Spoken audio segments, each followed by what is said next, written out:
বলেন প্রিন্স ভাই। আচ্ছা ভাই, আপনি পরীক্ষায় এত সুন্দর করে কিভাবে লিখেন?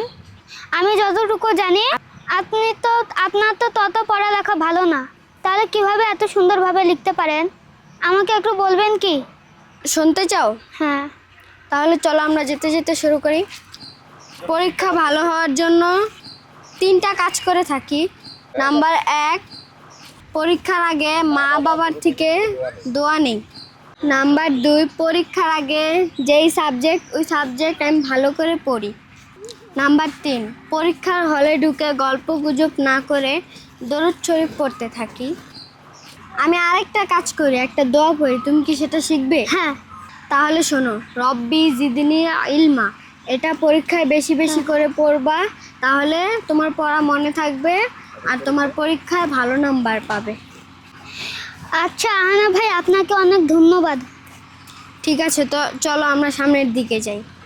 আচ্ছা, এখন তোমার কি অবস্থা হাসান প্রিন্স? হ্যাঁ, আমার ভালো অবস্থা। স্কুলে কেমন যাও? হ্যাঁ, ভালোই যাই।